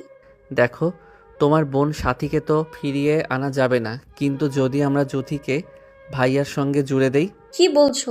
আমাদের সুখের জন্য তুমি জ্যোতিকে কেন বলে দিতে চাও? না, তেমন না। ভাবছিলাম ভাইয়া আর জ্যোতির মধ্যে যদি সম্পর্ক তৈরি হয়, ওরা যদি একে অপরকে পছন্দ করে, তাহলে হয়তো সব সহজ হয়ে যাবে। ওদের মধ্যে কি ভালোবাসা হবে বলে মনে করো? আমাদের মধ্যে হয়েছে। আমরা কি কখনো ভাবছিলাম একবার চেষ্টা করি না, তারপর যা নসিবে থাকে তা মেনে নেব? ঠিক আছে, তবে তাই হোক। এখন যাই, কাজ আছে। অন্যদিকে সায়ান জ্যোতিকে ধরে আছে। সায়ান না থাকলে জ্যোতি নিচে পড়ে যেত। জ্যোতিকে ধরে বলছে, দেখে চলবে না, এক্ষুনি তো একটা অ্যাক্সিডেন্ট হয়ে যেত। সরি স্যার, বুঝতে পারিনি, ধন্যবাদ। ঠিক আছে, এখন ভেতরে চলো। আচ্ছা ঠিক আছে, চলুন। ওরা দুজন চলে যায়। পরের দিন ডাইনিং টেবিলে জ্যোতি বসে আছে। তখন সায়ান এসে বলে, জ্যোতি, আমার আম্মাকে দেখছো? স্যার, আমার শুভ্র ভাইয়ার সঙ্গে কোথায় যেন গেছেন। ও আচ্ছা, আমার একটু উপকার করবে জ্যোতি? হ্যাঁ স্যার, বলুন না কি করতে হবে। দেখো, আমার সব জিনিস সাধারণত আম্মাই গুছিয়ে রাখেন, কিন্তু আজ কিছুই খুঁজে পাচ্ছি না। তুমি কি একটু সাহায্য করবে? ঠিক আছে, চলুন দেখি। জ্যোতি ঘরে গিয়ে সায়নের জিনিস খুঁজতে থাকে। এদিকে শুভ্র তার মায়ের সঙ্গে বসে আছে বাহিরে। শুভ্র বলে, আম্মি, তুমি এত সকালে এখানে কেন? দরকার ছিল তাই এসেছি। তোর ভাইয়ের শ্বশুরবাড়ি যাব, ওনাদের জন্য কিছু উপহার নিতে হবে, আর অন্তিকার জন্য একটা আংটি বানাতে দিয়েছিলাম, সেটা আনতে এসেছি। কি, ভাইয়ার শ্বশুরবাড়ি যাবে? কিন্তু হঠাৎ কেন? হঠাৎ নয়, ওনারা আগে থেকেই বলেছেন। সে না হয় বুঝলাম, কিন্তু এত সকালে যাওয়ার কি দরকার? সময় নিয়ে যেতে পারতে। যাওয়ার সময় নিতে পারবো না রে, ওনারা দোকান বন্ধ রেখে কয়েকদিনের জন্য ঘুরতে যাচ্ছেন, তাই দেরি হলে দেখা হবে না, এখনই ডাক দিয়েছেন। শুভ্র চুপ হয়ে যায়, মনে মনে ভাবে, মা অন্তিকার বাড়ি যাচ্ছে, এখন কি করব আমি? কিভাবে এই বিয়েটা আটকাবো? ভাইয়ার সঙ্গে জ্যোতির সম্পর্ক গড়াতে চেয়েছিলাম, কিন্তু কিছুই পারলাম না। শুভ্রর মা তাকে ডাকে। কি ভাবছিস রে, হয়ে গেছে, এখন বাড়ি চল। শুভ্র মাথা নিচু করে থাকে, কিন্তু চোখের ভেতরে ঝড় বয়ে যাচ্ছে। বাইরে তখন বিকেলের আলো। শুভ্র দাঁড়িয়ে, দূরে অন্তিকা চলে যাচ্ছে। গাড়ি জানালার ফাঁক দিয়ে একবার তাকাই শুভ্রর দিকে। দুই চোখের দৃষ্টি মিলেই যেন হাজারো অজানা কথা বলা হয়ে যায়। নিজের মনে শুভ্র বলে, শেষ চেষ্টা করেও পারলাম না, কিন্তু ভালোবাসা হারিয়ে যায় না, শুধু সময়ের হাতে পথ বদলায়। অন্তিকার মুখে বিষণ্ণ হাসি। সে মনে মনে বলে, ভালোবাসা হয়তো আমাদের পক্ষে না, কিন্তু এই অনুভূতি আমায় বাঁচিয়ে রাখবে। এদিকে ঘরে জ্যোতি সায়নের কোটটা গুছিয়ে দিতে দিতে বলে, স্যার, আপনি সবসময় এত তাড়াহুড়ো করেন কেন? একটু ধীরে কাজ করলে জিনিস হারাতেন না। ঠিক বলছো তো, তাড়াহুড়া করে জীবনটা এত জটিল করে ফেলছি। সবাই তো জটিলতা নিয়েই বাঁচে স্যার, শুধু কেউ কেউ সেটা বুঝতে দেয় না। সায়ন একটু থেমে জ্যোতির দিকে তাকায়, চোখে মায়া, কণ্ঠে কোমলতা নিয়ে বলে, তুমি অনেক পরিণতির কথা বলো জ্যোতি, তোমার মতো কেউ হয়তো এই ঘরটা শান্তি এনে দিতে পারবে। জ্যোতি লজ্জায় মাথা নিচু করে। বাইরে হালকা বাতাস বইছে। শুভ্র জানালার পাশে দাঁড়িয়ে সব দেখছে। নিজের মনে বলে, হয়তো এই শুরুটাই আমাদের শেষ আশা। যদি তখনও সায়নের ঘরে সায়নের জিনিসপত্র গুছিয়ে দিচ্ছে, বই ফাইল টাই সব ঠিকঠাক করে দিচ্ছিল, হঠাৎই এক কোণ থেকে একটা আরশোলা উড়ে আসে। যুথি চমকে লাফিয়ে ওঠে, সরাসরি সায়নের উপর পড়ে যায়। সাবধানে। দুজনেই বিছানার উপর পড়ে গেছে। মুহূর্তের জন্য সময় থেমে যায়। যুথির মুখের কিছুটা চুল সায়নের মুখে এসে পড়ে। সায়ন স্থির তাকিয়ে থাকে। সায়ন নিজের মনে ভাবে, যুথিকে দেখলে কেন মনে হয় আমি ওকে বহুদিন ধরে চিনি, কেন ওর প্রতি আমি দুর্বল হয়ে পড়ছি। অন্যদিকে যুথির চোখে এক অদ্ভুত অনুভব এসে জমা হয়। সেও মনে মনে বলে, ওনাকে আমার এত আপন মনে হয় কেন? উনি তো অন্তিকাকে বিয়ে করছে। আমার তো খুশি হওয়ার কথা, কিন্তু কেন বুকের ভেতরটা ভারী হয়ে আসছে? হঠাৎ সায়ন বলে ওঠে, যুথি উঠো, আমার হাতে লাগছে। সরি স্যার, আপনি ঠিক আছেন তো? হ্যাঁ ঠিক আছি, এখন উঠো। হ্যাঁ স্যার, সরি। ঠিক তখনই নিচ থেকে ডাক আসে, সায়ন কোথায় তুই? আসছি আম্মি। সায়ন নিচে নেমে আসে। তার মা দাঁড়িয়ে আছে। সায়ান বলে, কোথায় গিয়েছিলে তোমরা? একটু সোনার দোকানে গিয়েছিলাম, কিন্তু আমি তো তোর কোনো জিনিস গুছিয়ে রেখে যাইনি। তুই রেডি হলি কিভাবে? যুথিকে বলছিলাম, ওই সব করে দিয়েছে। আরে তুই কবে বড় হবি বাবা? 2 দিন পর বিয়ে, অথচ নিজের কাজ নিজে করতে শিখলি না। এখন তুমি করো, বিয়ের পর আমার বউ করবে। তাই নাকি? নিজের কাজ নিজে করতে শেখা এটা কোনো গৌরবের কথা নয়? যুথি এক পাশে দাঁড়িয়ে চুপচাপ শুনছে, নিজের মনে ভাবছে। যদি আমি ওনার সব কাজ করতে পারতাম। সায়ানের মা বলে, আচ্ছা ওসব বাদ দে, আজ কিন্তু অন্তিকার বাসায় যাওয়ার আছে, ভুলে যাসনি তো? আজ আমার তো মনে নেই, আজ আমার একটা মিটিং আছে আম্মি, এখনই যেতে হবে। আমি কিছু শুনবো না, মিটিং পরে হবে। ঠিক সময়ে অন্তিকার বাসায় যাবি। শুভ্র তুইও রেডি হয়ে নে। এই বলে শুভ্রর মা ঘর থেকে বেরিয়ে যায়। সায়ন অফিসের পথে রওনা হয়। যুথি তখন সায়নের দিকে তাকিয়ে মৃদু হেসে বলে, কিরে জ্যোতি, ভাইয়ার দিকে তাকিয়ে কি ভাবছিস? ভাইয়া কি তোর ভালো লাগে নাকি? ভাইয়া, তুমি কি যে বলো না, আমি বুঝেছি। তুমি অন্তিকাকে ভালোবাসো বলে আমাকে তোমার ভাইয়ার সঙ্গে জড়াতে চাইছো। বুঝলি কেমন করে? তোমার মুখে লেখা আছে, কিন্তু ওসব মাথা থেকে ঝেড়ে ফেলো। তোমার ভাইয়া অন্তিকাকে ভালোবাসে, আর কদিন পরই ওদের বিয়ে। কে বললো ভাইয়া অন্তিকাকে ভালোবাসে? ভাইয়া আজও সাথীকেই ভালোবাসে। তবে অন্তিকাকে বিয়ে করছে কেন? সাথীর জন্য অপেক্ষা করলেই তো পারতো। পাগলি বোন আমার, ভাইয়া শুধু আব্বুর কথা রাখতে এই বিয়েতে রাজি হয়েছে।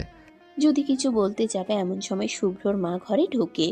তিনি বলে, তোরা 2জন একসাথে দাঁড়িয়ে কি কথা বলছিস? ভাইয়ার কথা বলছিলাম আম্মি। আচ্ছা গল্প পরে করিস, এখন গিয়ে দুজনে রেডি হয়ে নে।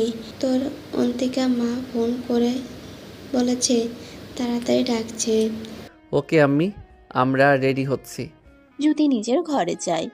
আয়নার সামনে দাঁড়িয়ে গহনা পরছে, চুল গোছাচ্ছে। ঠিক তখনই শুভ্রের মা ডাক দেয়, যুথি নিচে আয় মা, সময় হয়ে যাচ্ছে। যুথি রেডি হয়ে নিচে আসে। শুভ্র, যুথি আর শুভ্রর মা সবাই মিলে অন্তিকার বাড়ির দিকে রওনা হয়।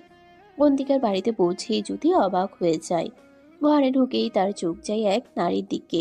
অন্তিকার মা সেই নারীও স্থির চোখে তাকিয়ে আছে যুথির দিকে। কি ভাবছো ভাবি? হ্যাঁ, না তেমন কিছু না। এই মেয়েটাকে দেখলে কেন জানি খুব আপন মনে হচ্ছে। ওর নাম যুথি, মেয়েটা অনাথ। শুভ্র ওকে নিয়ে এসেছে। এই যে আমার ছোট ছেলে শুভ্র। আসসালামু আলাইকুম আন্টি। ওয়ালাইকুম আসসালাম। কেমন আছো বাবা? অন্তিকা তখন ভেতর থেকে এসে মৃদু হাসি দেয়, কিন্তু চোখের কোণে লুকানো এক কষ্ট যেন স্পষ্ট হয়ে ওঠে। তাদেরকে দেখে সে বলে, শুভ্র, যুথি, তোমরা এসেছো, খুব ভালো লাগছে। তোমাকে দেখেও আমারও ভালো লাগছে। শুভ্র আর অন্তিকা দুজনের চোখ মিলে যায় এক মুহূর্তের জন্য। শুভ্র বুঝতে পারে এই হাসির পেছনে অনেক না বলা কথা লুকিয়ে আছে। শুভ্র মনে মনে ভাবে, অন্তিকা, তুমি যতটা শক্ত হয়ে দাঁড়িয়ে আছো ভিতরে ততটাই ভেঙে যাচ্ছ। কিন্তু আমি এখন কিছুই করতে পারবো না যতক্ষণ না ভাইয়া নিজের মনের কথা শোনে। অন্যদিকে অন্তিকার মনে প্রতিধ্বনিত হয়, শুভ্র, তুমি কেন আমার জীবনে এলে? আমি তো সব মেনে নিয়েছিলাম। এখন শুধু ভয় হচ্ছে, কেন একদিন এই মন ভেঙে যাবে কিনা। দুজনে নীরবতা যেন সব কথা বলে দেয়। আর সেদিকেই দাঁড়িয়ে যুথি তাকিয়ে থাকে। মনে মনে সেও ভাবে, এ কেমন জটিলতা, ভালোবাসার গল্পে জড়িয়ে পড়লাম আমরা সবাই, কেউ কাউকে পেতে পারছে না, তবু সবাই হার মানতে পারছে না। দূরে মৃদু বৃষ্টির শব্দ আর নীরব দৃষ্টির ভেতর দিয়ে সময় ধীরে ধীরে গলে যাচ্ছে। জ্যোতি সিঁড়ি বেয়ে উপরে উঠতে থাকে, কিন্তু তার মনে যেন অদ্ভুত এক ঘূর্ণি। মাথার ভেতর বহু প্রশ্ন, বহু অনুভব একসাথে ঘুরপাক খেতে থাকে। হঠাৎ তার চোখ ঝাপসা হয়ে আসে, মাথা ঘুরে যায়, আর মুহূর্তেই সে সিঁড়ি থেকে গড়িয়ে নিচে পড়ে যায়। ঠিক তখনই সায়ন ভেতরে ঢুকছিল। এক ছুটে সে জ্যোতির দিকে এগিয়ে যায়, তাকে বুকে তুলে নেয়, মেঝেতে বসে পড়ে, জ্যোতির মাথাটা নিজের কোলে তুলে ধরে। জুথি, চোখ খুলো। জুথি, প্লিজ চোখ খুলো। শব্দ শুনে অন্তিকা আর শুভ্র নিচে নেমে আসে। দৃশ্যটা দেখে তারা হতবাক। জ্যোতি অচেতন, আর সায়নের কোলে মাথা রাখা। জ্যোতি, কি হলো তোর? চোখ খোল জ্যোতি। ভাইয়া, দেরি করিস না, ওকে হাসপাতালে নিয়ে চল। শান বাবা, ওকে সোফায় শুইয়ে দে, আমি ডাক্তারকে ফোন করছি, উনি এসে দেখবেন। ওকে আন্টি, তাই করুন। মাথা ফেটে গেছে। অন্তিকা, তুই ওর মাথায় কিছু দিয়ে ধর, রক্ত যেন না বের হয়। হ্যাঁ মা, ধরছি, কিন্তু ও পড়ে গেল কেমন করে? কিছু বুঝতে পারছি না। হায় আল্লাহ, মেয়েটা আমার বাসায় এসে কি হয়ে গেল? জ্যোতি, ঠিক আছিস তুই? চোখ খোল। অন্তিকা, তুই ওকে চিনিস? হ্যাঁ মা, ও আমার বন্ধু। ঠিক তখনই ডাক্তার আসে। সবাই সরে দাঁড়ায়। ডাক্তার পরীক্ষা করে বলে, জ্ঞান না ফেরা পর্যন্ত কিছু বলা যাবে না। সময়ের প্রতিটি সেকেন্ড যেন ভারী হয়ে ওঠে। প্রায় 30 মিনিট পর জ্যোতির চোখ কেঁপে ওঠে, ধীরে ধীরে খুলে যায়। জ্যোতি, ঠিক আছিস তুই? আমি কোথায় অন্তিকা? তুই আমার বাসায়, তুই এখন ঠিক আছিস তো? হ্যাঁ, ঠিক আছে। জ্যোতি উঠতে গেলে অন্তিকার মা বলে ওঠেন, আরে আরে, কি করছো? এখন বিশ্রাম নাও মা। জ্যোতি তার মুখের দিকে তাকায়। হঠাৎ এক ঝলকে স্মৃতি যেন ফিরে আসে। সে বলে, মা তুমি, তোমরা কোথায় ছিলে এতদিন? কি বলছো মা? তুমি আমাকে মা বলছো কেন? মা, তুমি আমাকে জ্যোতি বলছো কেন? আমি তোমার মেয়ের সাথী, এর মানে অন্তিকা আমার যমজ বোন। কি বলছিস তুই? আমার মেয়ে সাথী? তুই সত্যি বলছিস? হ্যাঁ মা, আমি তোমার সাথী। সত্যি আমার বোন সাথী? তুই কোথায় ছিলি এত বছর? সেদিন ড্রাইভার আঙ্কেলের সঙ্গে খেলনা কিনতে যাচ্ছিলাম, হঠাৎ উল্টো দিক থেকে একটা ট্রাক এসে ধাক্কা মারে। তারপর কিছুই মনে ছিল না, জ্ঞান ফিরলে দেখি হসপিটালে। সেখান থেকে এক আঙ্কেল আমাকে নিজের কাছে নিয়ে যায়। আমি সব ভুলে গিয়েছিলাম, উনি আমাকে নিজের মেয়ের মতোই ভালোবাসতেন। মনে পড়ে অন্তিকার মায়ের সব। অন্তিকার মা জ্যোতি যখন 4 বছর বয়স, তখন দুজনে বাজারে যায়। সেখানে জ্যোতি হারিয়ে যায়, আর সে সময় শুভ্রের বাবা তাকে খুঁজে পায়। কিন্তু শুভ্রের বাবা তার কয়েকদিন পরই মারা যায়। জ্যোতি শুভ্রের সাথে থাকে। অন্তিকার মা বলে, তুই যদি সায়নের আব্বুর কাছে ছিলি, উনি আমাদের বলেননি কেন? ঠিক বলছো ভাবি, উনি সাথীর কথা আমাদের কেন বলেনি? সেটা তো আঙ্কেল ভালো বলতে পারতেন, কিন্তু এখন তো উনি নেই। আমি বলতে পারবো। তুই কিভাবে জানবি? মৃত্যুর আগে আব্বু আমায় সব বলে গিয়েছিলেন। কি বলেছিলেন তোমার আব্বু? আন্টি, আব্বু বলেছিলেন সাথীর জীবন বিপদের মুখে, কেউ তাকে মারতে চায়। কি বলছো? সাথীকে কে মারতে চায়? সেটা আমি জানি না, তবে আব্বু বলেছিলেন সাথীকে সেলফ ডিফেন্স শেখানো দরকার, যাতে বিপদে নিজেকে রক্ষা করতে পারে। আমার যতদূর মনে হয় আপনাদেরই কেউ সাথীকে শেষ করতে চেয়েছিল। নিজের লোক? কি বলছো শুভ্র? আব্বু ইঙ্গিত দিয়েছিলেন তেমন কিছু। সবাই স্তব্ধ। মুহূর্তের মধ্যে নীরবতা নেমে আসে। তারপর অন্তিকার মা মৃদু কণ্ঠে বলেন, যাই হোক, আমি আমার মেয়েকে ফিরে পেয়েছি, এটাই আমার কাছে সবচেয়ে বড় সুখের খবর। ভাবি, এখন কি হবে? অন্তিকার সঙ্গে সায়নের বিয়ের কথা ছিল, এখন যখন সাথী ফিরে এসেছে, সবকিছু কি বদলে যাবে? হ্যাঁ ভাবি, উনি তো সাথীকে তার বড় ছেলের জন্যই পছন্দ করেছেন। এখন সাথী ফিরে এসেছে, সুতরাং সাথী হবে আমাদের বড় বউ। সবাই তাকিয়ে থাকে জ্যোতির দিকে। সে চুপ করে আছে কিছুক্ষণ, তারপর চোখ নামিয়ে বলে, না আন্টি, আমি সায়ন স্যারকে বিয়ে করতে পারবো না, উনি তো আমায় ভুলে গেছেন। না সাথী, আমি তোমাকে ভুলিনি। আপনি যদি সত্যি আমাকে মনে রাখতেন, তবে অন্তিকাকে বিয়ে করতে চাইতেন কেন? সাথী, আমি যা করছি সবটাই আব্বু ও আঙ্কেলের ইচ্ছার রক্ষায় করছি। ঠিক আছে, আপনি আপনার আব্বুর ইচ্ছে রাখুন, অন্তিকাকে বিয়ে করুন। সাথী, এসব কি বলছিস তুই? সব জানার পরও? আমাকে ক্ষমা করে দিও ভাইয়া, আমার কিছু করার নেই। যদি তাই হয় তবে আমি নিজেই মাকে বলবো তোমার আর অন্তিকার বিয়ে দিক। তবুও তুমি আমায় বা তোমার ভাইয়াকে বিয়ে করতে বলো না। এই বলে জ্যোতি মুখ ফিরিয়ে নেয়। অন্তিকার চোখে জল চলে আসে। সায়ন এক পা এগোয়, কিন্তু থেমে যায়। শুভ্রর চোখেও যন্ত্রণা। অন্তিকার মা আস্তে বলে ওঠেন, নিয়তি যা লিখে রেখেছে তা কেউ পাল্টাতে পারে না। ঘরে নেমে আসে এক গভীর নীরবতা। সবাই জানে আজ যে সত্যটা প্রকাশ পেল তারপর আর আগের মতো কিছুই থাকবে না। বাড়ির ভিতর সবাই একত্র। এক মুহূর্তে উত্তেজনা, পরের মুহূর্তে নীরবতা। মানে কি বলতে চাইছিস? অন্তিকা আর শুভ্র? হ্যাঁ মা, শুভ্র ভাই অন্তিকাকে ভালোবাসে আর অন্তিকা হয়তো ভাইয়াকে ভালোবাসে। অন্তিকা, জ্যোতি যা বলছে সেটা কি সত্যি? তুইও কি শুভ্রকে পছন্দ করিস?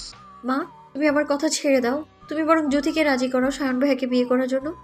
আমি এই বিয়ে করতে চাইনি, শুধু তোমাদের কথা ভেবে রাজি হয়েছিলাম। আর যখন ও ফিরে এসেছে তখন আমি সায়ন ভাইয়াকে বিয়ে করতে পারবো না।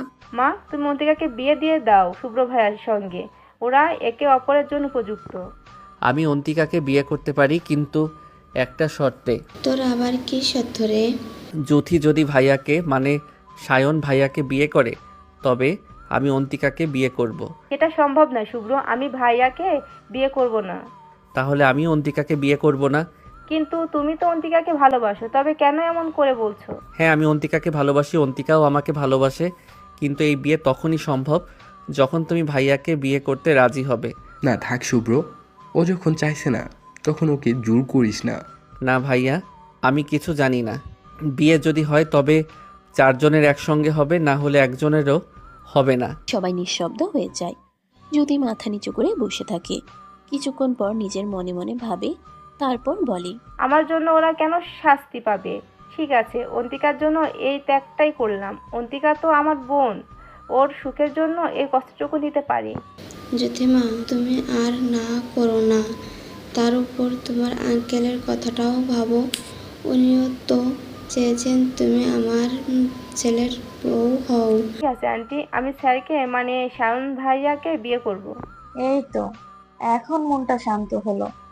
ভাবি, এবার তো জ্যোতিও রাজি হয়ে গেল। এখন আমার 2 মেয়েই তোমার বাড়ির বউ হয়ে যাবে। হ্যাঁ ভাবি, আর আমরাও 2 ছেলে 2 মেয়ে। এখন থেকে আমরা এক পরিবার। ভাবি, আপনারা কি হবেন? আমার কথা ভাববেন না। অন্তিকার আব্বু বলেছেন মেয়ে দুটোর বিয়ের পর উনি আমাকে নিজের কাছে রাখবেন। আচ্ছা, তাই বলুন। তাহলে সবকিছুই ঠিকঠাকভাবে হলো। কয়েক মাস পর এর দিন। আজ সায়ন ও জ্যোতির বিয়ে, সঙ্গে শুভ্র আর অন্তিকারও বিয়ে। শুভ্র ও অন্তিকা দুজনেই খুব খুশি, কিন্তু জ্যোতির মুখে কোনো হাসি নেই। ওর চোখে একরাশ বেদনা, নিঃশব্দ ত্যাগের ছাপ। বিয়ের সব আয়োজন শেষ, সাজসজ্জায় বাড়ি ভরে গেছে। শুভ্র ফোন করে অন্তিকাকে। হাই, কি করছো জান? তোমার অপেক্ষা করছি, তুমি আসছো না কেন? আমি যত দ্রুত সম্ভব চলে আসছি। তুমি কিন্তু আজ সাজবে অনেক, খুব সুন্দর লাগবে আজ। আর তুমি আমার চোখের সবচেয়ে সুন্দর জামাই। আচ্ছা বলো তো, শায়ন ভাইয়া কি জ্যোতিকে বিয়ে করার জন্য এক্সাইটেড? ভাইয়া খুব খুশি, এত বছর পর তার মনের মানুষকে পেতে যাচ্ছে। এটা ভেবে আমারও ভালো লাগছে। আমারও তাই মনে হচ্ছে। সব ঠিকঠাক হোক এই দোয়া করি। শুভ্র ও সায়ন 2 ভাই এসে পৌঁছায় অন্তিকার বাড়িতে। বিয়ের কাজ সম্পন্ন হয় জাঁকজমকের সঙ্গে। শুভ্র ও অন্তিকার চোখে সুখের ঝিলিক, সায়ন ও জ্যোতির মুখে নিঃশব্দ অস্বস্তি। বিয়ের পর 2 নবদম্পতি বাড়ি ফিরে আসে। অন্তিকা ও জ্যোতি বসার ঘরে বসে আছে, শুভ্র ও সায়ন পাশে দাঁড়িয়ে। সায়ন জ্যোতির পাশে বসে হাতটা ধরতে যাবে, এমন সময় জ্যোতি হঠাৎ বলে ওঠে, দাঁড়ান মিস্টার শায়ন, আপনি আমাকে ছুবেন না। আজ থেকে আপনি আমার থেকে দূরে থাকবেন। এসব তুমি কি বলছো জ্যোতি? আমি ঠিকই বলছি, আমি আপনাকে বিয়ে করেছি শুধু শুভ্র অন্তিকার জন্য। জ্যোতি, তুমি কখনো আমাকে ভুল বুঝছো। আমি তোমাকে সত্যি ভালোবাসি। আমি আপনার কোনো কথা শুনতে চাই না। আর একটা কথা মনে রাখবেন, শুভ্র অন্তিকা বা মা কেউ যেন না জানে যে আমি আপনাকে মেনে নেইনি। আর হ্যাঁ, আপনার মুখে সাথীর নামটা যেন না শুনি আর। ঠিক আছে, তুমি যা চাও তাই হবে। আমি তোমাকে কোনো কষ্টই দেব না। আমি ঘুমাতে যাচ্ছি, আপনি আপনার বিছানায় ঘুমান, আমি সোফায় ঘুমাবো। তুমি বিছানায় ঘুমাও জ্যোতি, আমি সোফায় ঘুমাবো। না, আপনি নিজের জায়গায় ঘুমান। জ্যোতি গিয়ে সোফায় শুয়ে পড়ে। সায়নও চুপচাপ অন্য সোফায় বসে পড়ে। দুজনের মাঝে অদৃশ্য দেয়াল। অন্যদিকে শুভ্র নিজের ঘরে এসে অন্তিকার পাশে বসে। জান, আজ তোমাকে অসম্ভব সুন্দর লাগছে। তাই নাকি? আমার জামাইকেও কিন্তু দারুণ লাগছে। আচ্ছা, জ্যোতি কি ভাইয়াকে মেনে নেবে বলে তোমার মনে হয়? আশা করি তাই হবে। ওর মনে এখনো হয়তো দোটানা আছে, কিন্তু সময়ই সব ঠিক করে দেবে। ঠিক বলেছ, ওরা সুখী না হলে আমাদের সব চেষ্টা বৃথা হয়ে যাবে। হ্যাঁ শুভ্র, আমি চাই সবাই সুখী হোক। পরের দিন সকালে অন্তিকা ঘুম থেকে উঠে নিচে নামে। রান্নাঘর থেকে হাসির শব্দ আসছে। গিয়ে দেখে শুভ্রর মা ও জুথি রান্না করতে করতে গল্প করছে। আমি জুথি, তোমরা দুজন গল্প করছো আর আমাকে ডাকোনি কেন? তুমি ঘুমাচ্ছিলে মা, তাই ডাকিনি। আহা, কি বলছো আমি? আজ আমার এ বাড়িতে প্রথম সকাল, আমায় ডাকবে না? দেখো আম্মি, তোমার ছোট বৌমা হিংসে করছে। করবই তো। তুই একা আম্মির আদর পাবি সেটা তো আর হতে পারে না। হয়েছে হয়েছে, আর রাগ করিও না। আয় আমার কাছে আয়, তোকে আদর করবো। তোরা দুজনেই আমার মেয়ে, আমার আনন্দ তোরা দুজনেই। আমার সুইট আম্মি। অন্তিকা হেসে মাকে জড়িয়ে ধরে। সবাই হাসতে থাকে। পরিবেশে মিশে যায় এক উষ্ণ পারিবারিক ভালোবাসা। তবে অন্তরের গভীরে এখনো এক অসমাপ্ত গল্প রয়ে যায় জ্যোতি ও সায়নের, যাদের ভালোবাসা এখনো অপেক্ষায় আছে বোঝাপড়ার এক নতুন ভোরের জন্য। সকালটা ছিল অদ্ভুত নিস্তব্ধ। শুভ্রর মা রান্নাঘরে ব্যস্ত। টেবিলে নাস্তার আয়োজন চলছে। এমন সময় সিঁড়ি বেয়ে নেমে আসে অন্তিকা। পরনে হালকা নীল শাড়ি, চোখে ঘুমের ছাপ, তবে মুখে মিষ্টি হাসি। আমার সুইট মা। এই সকাল সকাল মিষ্টি কথা কেন বলছিস মা? কিছু চাই নাকি? না মা, তোমার হাসিটা চাই, সারাদিন যেন এমনই থাকে। এই সময় ঘরে প্রবেশ করে শুভ্র ও সায়ন। শুভ্রকে দেখে অন্তিকার মুখে খুশির ছাপ, কিন্তু সায়নকে দেখে জ্যোতি হঠাৎ চুপ হয়ে যায়। কিছু না বলে নিজেকে কাজে ব্যস্ত দেখাতে থাকে। খাবার টেবিলে বসলে জ্যোতির আর উপায় থাকে না, সায়নকে খাবার দিতে হয়। আপনাকে রুটি দেব নাকি ফল দেব? আমি ফল খাবো। অন্তিকা, তোমার সঙ্গে কিছু কথা ছিল, একটু আমার রুমে আসবে? ভাইয়া এখানে বলুন না। না, অফিসের ব্যাপারে এখানে বলা যাবে না। ওকে স্যার, আপনি একটু অপেক্ষা করুন, আমি আসছি। ওকে আম্মি, আমাকে অফিসে যেতে হবে। অফিসে যাবে মানে কি? তুই তো ছুটি নিয়েছিলি। পুলিশের কাজে ছুটি কই আম্মি? আমি যাই, রেডি হতে হবে। অন্তিকা তুমি এসো। ওকে স্যার, আসছি। তুমি আবার স্যার বলছো কেন? ডিউটিতে তো ভাইয়া বলা যায় না, তাই স্যার বলি। আমার কোনো প্রবলেম নেই, তুমি ভাইয়া বলতে পারো। না অফিসে স্যার, বাড়িতে ভাইয়া ঠিক আছে এটাই। ওকে, তুমি যেমন চাও বলতে পারো। এখন তাড়াতাড়ি এসো। অন্তিকা উঠে যায়। জ্যোতি চুপচাপ সবকিছু দেখছে। শুভ্র জ্যোতির দিকে তাকিয়ে বলে, একটা কথা বলবো? বলো ভাইয়া। তুমি ভাইয়াকে মেনে নিয়েছো তো? শুভ্রর কথায় জ্যোতি থেমে যায়। চোখ নামিয়ে নেয়, কিছু বলে না। তখনই উপর থেকে অন্তিকা শুভ্রকে ডাকে। শুভ্র একটু আসবে? শুভ্র উঠে উপরে যায়। অন্তিকার সামনে এসে বলে, কি হলো তোমাদের আলোচনায়? আমাকে ডাকলে কেন? আমি না স্যার, তোমায় ডাকলো। কি হয়েছে ভাইয়া?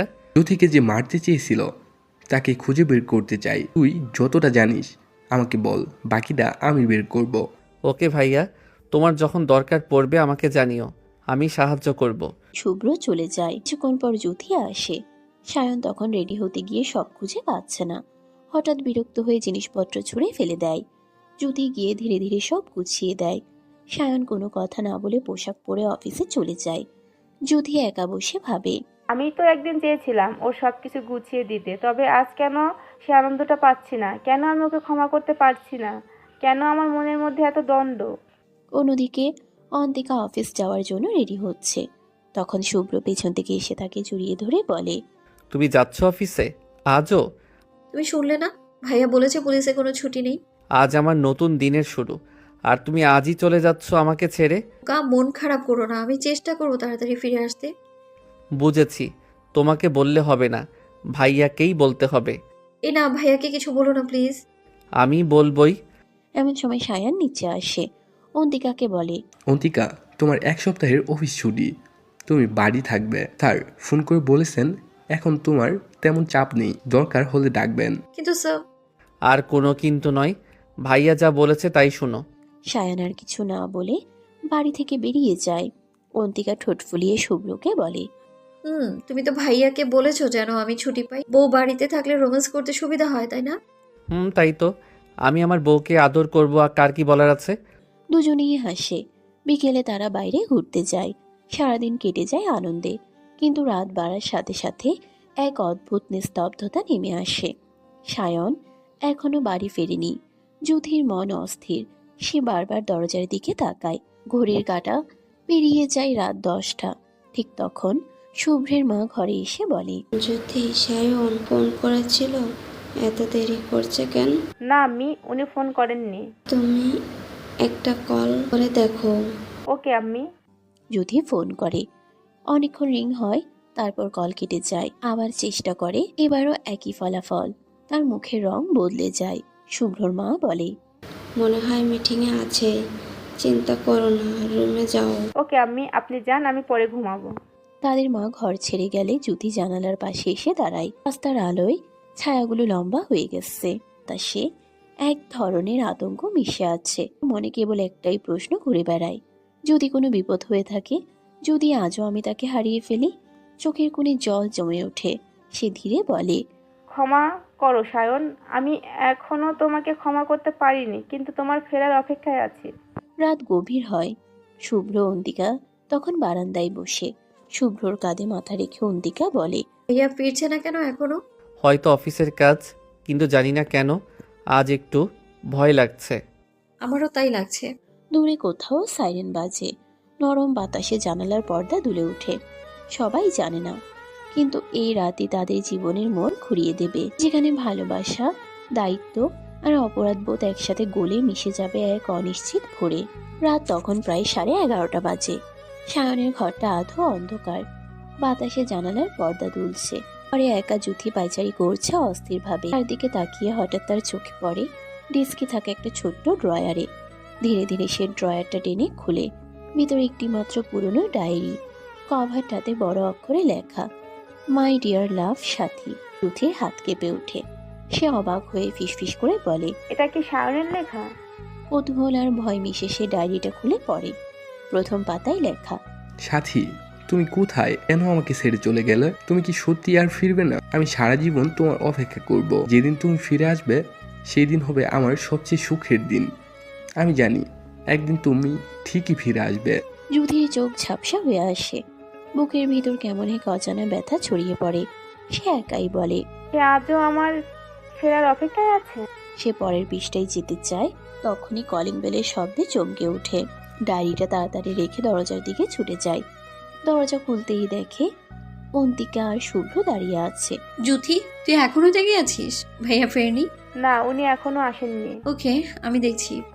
অন্তিকা দ্রুত ফোন বের করে হেড অফিসে কল দেয়। ও পাশে একজন অফিসার ফোন ধরে।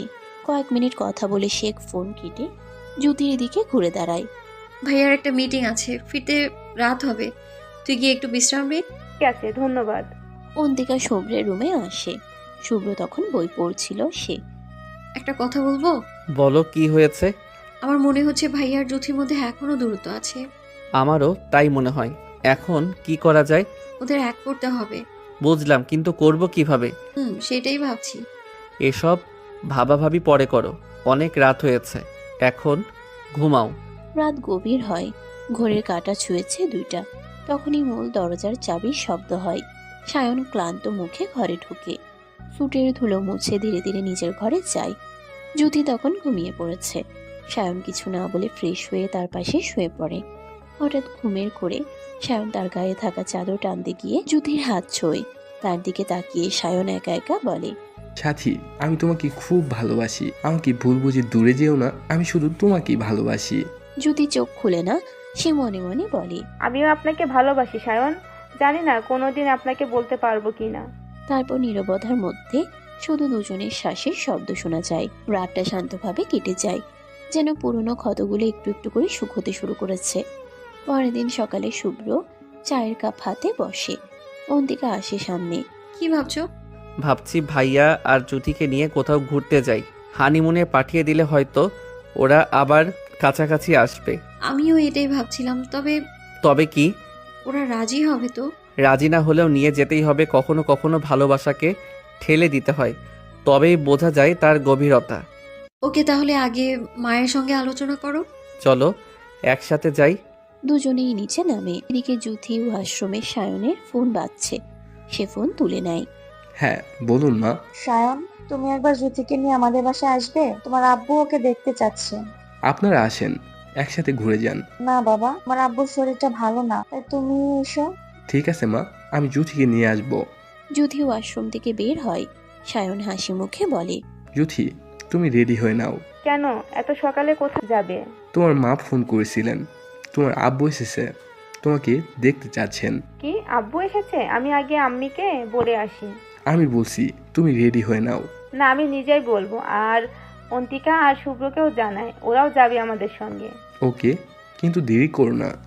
অন্যদিকে শুভ্র ও অন্তিকা তখন নিচতলার বসার ঘরে পৌঁছেছে। শুভ্র মাকে বলে, আম্মি একটু সময় হবে? হ্যাঁ বাবা, বলো কি হয়েছে? ভাইয়া আর জ্যোতির ব্যাপারে ভাবছিলাম। ওদের আবার কি হয়েছে?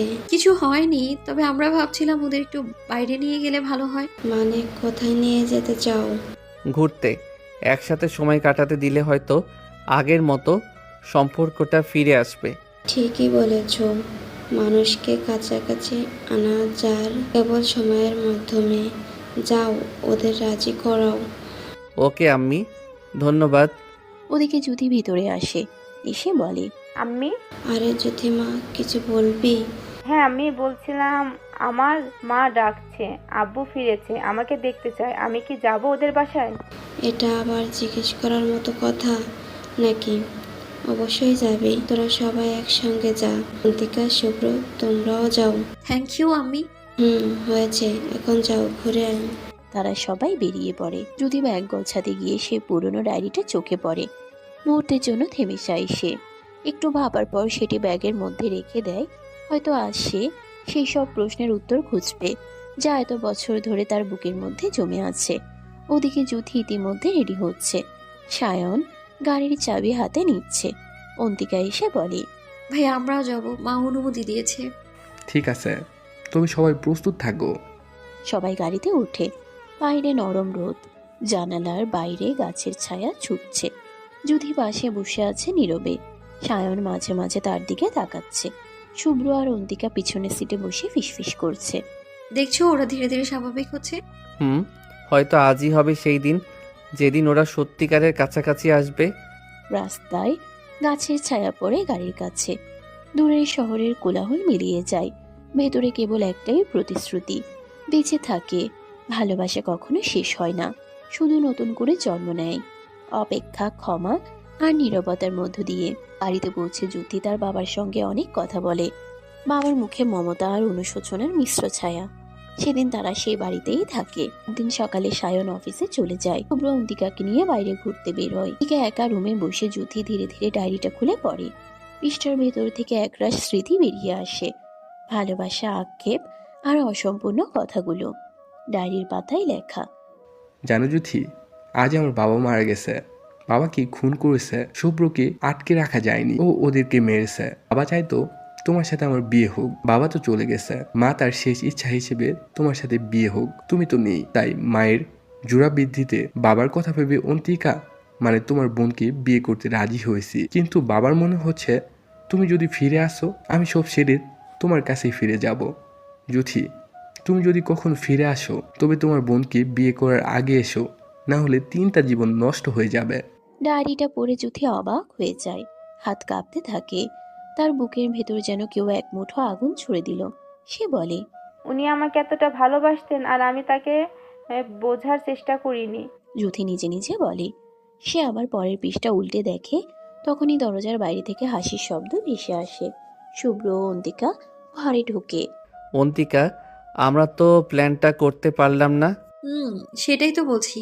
আচ্ছা, আমার মা বাবাকে বলে যদি আমার তোমার আম্মিকে রাজি করাই, তারপর সবাই মিলে কোথাও থেকে ঘুরে আসি, কেমন হয় ব্যাপারটা?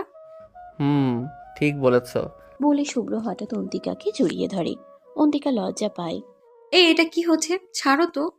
আরে, আমি আমার বউকে আদর করছি, তাতেও সমস্যা? একটু কাছে থাকলে ক্ষতি কি? আমি এমনই, কেউ যদি দেখে ফেলে। চলো বাড়ি ফিরে যাই। ঠিক আছে, চলো। দুজন বেরিয়ে যায়। অন্যদিকে জ্যোতি আবার ডায়েরিটা হাতে নেয়।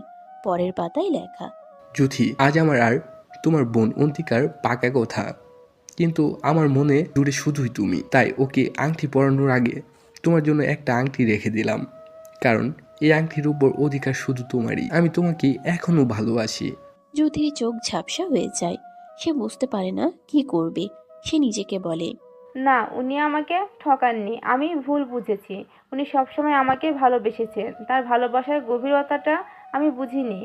না আর না, এবার আমি আমার ভুল শুধরে নেব, তাকে কষ্ট পেতে দেব না। আমি তাকে ফিরিয়ে দেব তার প্রাপ্য সম্মান আর সেই ভালোবাসা যা এতদিন তার বুকের ভেতর জমেছিল। এমন সময় দরজায় টোকা পড়ে। অন্তিকা ও শুভ্র ভেতরে ঢোকে। জ্যোতি, কি করছিস? তোমরা এখানে? হ্যাঁ, তোকে কিছু বলতে এলাম। বলো, কি বলবি? আমরা সবাই মিলে ভাবছি তোকে আর ভাইয়াকে ঘুরতে পাঠাবো। চেঞ্জ হলে হয়তো সম্পর্কটা আবার ঠিক হয়ে যাবে। তার কোনো প্রয়োজন নেই অন্তিকা। কেন, তুই কি এখনো ভাইয়ার উপর রাগ করে আছিস? না ভাইয়া, তোমরা ভুল ভাবছো। আমি আর রাগ করে নেই, আমি আমার ভুল বুঝতে পেরেছি। তাই? কিন্তু ভাইয়াকে দেখলে তো মনে হয় না তোমাদের মধ্যে সব ঠিক আছে। ঠিক বলেছো ভাইয়া, ওনার মন খারাপ আর সেটা আমার কারণে। তাই আমি ভাবছি ওনার মনটা আমি ঠিক করব। এই, কিন্তু কিভাবে করবি সেটা? জ্যোতি কিছুক্ষণ চুপ করে থাকে, তারপর ধীরে বলে, আমি ওনাকে চিঠি লিখবো, নিজের অনুভূতিগুলো বলবো, যেমন উনি লিখেছিলেন সেই ডায়েরিতে। ওনার ভালোবাসার উত্তর ওনার মতো করেই দেব। দারুণ আইডিয়া। হ্যাঁ, তুই ঠিকই ভাবছিস। সন্ধ্যা নামে, চারপাশে নিস্তব্ধতা। জ্যোতি টেবিলের পাশে বসে কাগজ কলম নেয়। জানালার বাইরে হালকা বাতাস বইছে, পর্দা দুলছে ধীরে। জ্যোতি লিখতে শুরু করে। প্রিয় সায়ন, তোমার ডায়েরি আমি পড়েছি। প্রতিটি শব্দে তোমার কষ্ট, আমার ভালোবাসা অনুভব করেছি। আমি জানি না কিভাবে তোমার কাছে ফিরে আসব, কিন্তু আজ বুঝেছি তুমি কখনোই আমাকে ছেড়ে যাওনি। আমি দূরে সরে গিয়েছিলাম। তোমার ভালোবাসার দায় আমি আর এড়িয়ে যেতে পারবো না। তুমি যদি এখনও চাও, ফিরে আসতে চাই তোমার পাশে, তোমার জীবনে। চিঠিটা শেষ করে জ্যোতি ডায়েরির ভেতরে রাখে। তারপর শুভ্রদের দিকে তাকিয়ে বলে, তার জন্য আমার তোদের সাহায্য লাগবে। তোরা কি আমাকে সাহায্য করবি? তোদের এক করার জন্য যা করতে বলবি তাই করব। কি অন্তিকা, তাই না? তাই। যা করতে বলবি তাই করব। এখন বল কি করতে হবে? তিনজন একে অপরের দিকে তাকিয়ে হাসে। তারপর টেবিলের উপর একটা কাগজ পেতে পরিকল্পনা শুরু করে। তারা এমন একটা চমক দিতে চায় যা সায়ন কখনো ভাবতেও পারবে না। রাত গভীর হয়, তবুও আলো নিভে না ওদের মাথায়। ওরা লিখে যায় পরিকল্পনার প্রতিটি ধাপ। অবশেষে পরিকল্পনা শেষ হয়। পরদিন রাতেই তারা কাজ শুরু করে দেয়। বাড়ির আলো নিভিয়ে সবাই প্রস্তুত হয় সায়ন জ্যোতি পূর্ণ মিলনের জন্য। রাত প্রায় 12টা। সায়ন ক্লান্ত মুখে অফিস থেকে ফিরে আসে। পুরো বাড়ি অন্ধকার। অবাক হয়ে বলে, এই বাসা অন্ধকার কেন? সবাই কোথায় গেলে? সে ধীরে ধীরে নিজের রুমের দিকে যায়। দরজা খানিকটা খোলা, ভেতরে গাঢ় অন্ধকার। হালকা গন্ধ আসছে ফুলের। সায়ন আলো জ্বালাতে যায়। ঠিক তখনই ঘর আলোয় ভরে ওঠে। চোখ মেলে দেখে পুরো রুম ফুলে আর মোমবাতির আলোয় সাজানো। নরম সুর বাজছে। তার পায়ের কাছে মাটিতে বসে আছে জ্যোতি, গায়ে হালকা রঙের শাড়ি, চোখে অজস্র অনুভূতি। জ্যোতি, তুমি এখানে এমন করে বসে আসো কেন? আর রুমটা এমন করে সাজালে কেন? বলবো স্যার, তার আগে আপনি এখানে চুপচাপ দাঁড়ান, আমি আপনাকে কিছু বলতে চাই। কি বলবে? আর এভাবে বলছো কেন? বলছি তো, একটু দাঁড়ান না। সে একবার গভীর নিঃশ্বাস নেয়। তারপর হাতে থাকা লাল গোলাপটা সায়নের দিকে এগিয়ে দিয়ে বলে, স্যার, আই লাভ ইউ। আপনি কি আমাকে একটা সুযোগ দেবেন? আমি আপনাকে আপন করে পেতে চাই স্যার। সায়ন হতবাক হয়ে যায়। মুখে কোনো কথা আসে না। কিছুক্ষণ নীরব থেকে বলে, জ্যোতি, তুমি কি বললে? তুমি যা বললে সব সত্যি কি আমার সঙ্গে কোনো ফ্র্যাঙ্ক করছো? না স্যার, এটা কোনো প্র্যাঙ্ক নয়। আমি সত্যি আপনাকে ভালোবাসি। আমি আপনাকে আমার জীবনের অংশ করতে চাই। I really love you sir. Sayan ধীরে ধীরে হাসে। চোখে জল এসে যায়। জ্যোতি, আমি তোমার সব কথা বিশ্বাস করলাম, কিন্তু একটা সমস্যা আছে, তাই তোমাকে এখনোই গ্রহণ করতে পারছি না। কি বলছেন সায়ন? আবার কি সমস্যা? এই যে তুমি আমাকে এখনো স্যার বলছো, বউ কখনো বউকে স্যার বলে শুনছো কোনো দিন? Oh sorry sir.